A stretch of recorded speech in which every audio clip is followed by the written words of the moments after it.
Hello viewers, আপনাকে স্বাগত জানাই বেঙ্গলি নলেজ ইউটিউব চ্যানেলের পক্ষ থেকে। এবার চলুন আরেকটি নতুন ভিডিও শুরু করা যাক। 1999 সালে কার্গিল যুদ্ধের সাথে জড়িত ভারতীয় সৈন্যদের বীরত্বের অনেক গল্প রয়েছে, যা আজও আমাদের শিহরিত করে। এর মধ্যে এমন কিছু গল্প রয়েছে যা পাকিস্তান সর্বদাই মনে রাখবে যে ভারত কখনো কোনো কিছুকে হালকাভাবে নেয় না।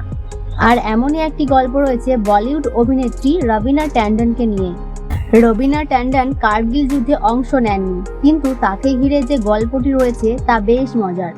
আসলে পাকিস্তানের তৎকালীন প্রধানমন্ত্রী নওয়াজ শরীফ রবিনা ট্যান্ডনের অভিনয় দেখে রীতিমতো পাগল ছিলেন।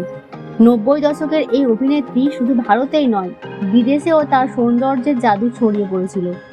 কার্গিল যুদ্ধের সময় পাকিস্তানি সেনারা ভারতীয় সেনাবাহিনীকে উপহাস করেন এবং চ্যালেঞ্জ দিয়ে বলেছিলেন যে আপনারা যদি মানুষ হন তবে আপনাদের মৃত সৈন্যদের নিয়ে যান, না হলে আমাদের শর্ত অনুযায়ী অভিনেত্রী রবিনা ট্যান্ডনকে দিতে হবে।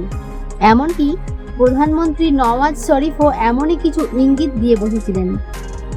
এমন পরিস্থিতিতে ভারতীয় বায়ুসেনারা একটি ক্ষেপণাস্ত্র তৈরি করেন, যার গায়ে সাদা রঙের লেখা ছিল ফ্রম রবিনা ট্যান্ডন টু নওয়াজ শরীফ, অর্থাৎ রবিনা ট্যান্ডন থেকে নওয়াজ শরীফ।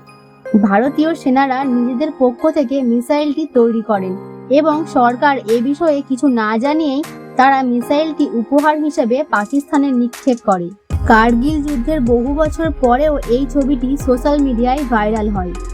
একবার লাইভ চ্যাটের সময় এক ব্যবহারকারী রবিনাকে এই ঘটনা সম্পর্কে জিজ্ঞাসা করেছিলেন।